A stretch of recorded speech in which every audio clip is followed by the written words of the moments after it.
प्रांजल खेवलकरांना कोर्टामध्ये हजर करण्यात आलेला आहे। अतिशय महत्त्वाची बातमी आपण पाहतोय।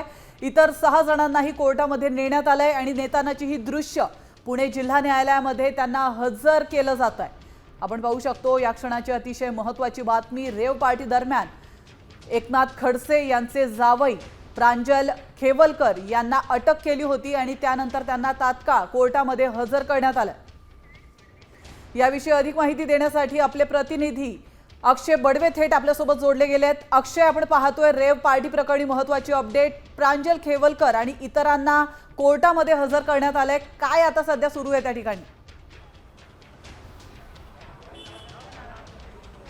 निश्चितपणे काही वेळापूर्वीच डॉक्टर प्रांजल खेवलकर यांना पहिल्यांदा सुरुवातीला फक्त एकट्याला कोर्टात हजर केलं गेलं होतं, कारण सुरक्षेच्या दृष्टीने पुणे पोलिसांचा हे खरं तर एक मोठा प्लॅनिंग जे आहे त्याला आपण म्हणू शकतो की खेवलकर यांना आधी कोर्टात हजर केलं होतं आणि त्यानंतर इतर 6 आरोपींना एका व्हॅनमधून या ठिकाणी कोर्टात आणलं गेलेलं आहे। आता एकाच वेळेला ही सुनावणी जी आहे ती काही वेळात पुणे न्यायालयात सुरू होईल। आज रविवार असल्यामुळे सुट्टीचं कोर्ट आहे, त्यामुळे कोर्ट या सगळ्या आरोपींना काय शिक्षा देतं हे पाहणं महत्त्वाचं असेल। पण तत्पूर्वी आपण जर पाहिलं तर या 7 जणांवर पुण्यातील खराडी पोलीस ठाण्यात एनडीपीएसच्या कायद्यान्वये गुन्हा दाखल करण्यात आलेला आहे। एनडीपीएस याचाच अर्थ असतो की अंमली पदार्थांचं जे कन्झम्पशन असेल किंवा स्टोरेज आहे ते या सगळ्या आरोपींकडे सापडलेलं आहे, त्या अन्वयेच हा गुन्हा जो आहे तो खराडी पोलीस ठाण्यात दाखल करण्यात आलेला आहे।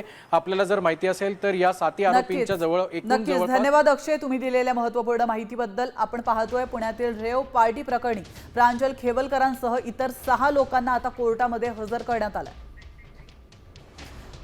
आता isakal.com आहे देशातील नंबर 1 ची मराठी न्यूज वेबसाईट।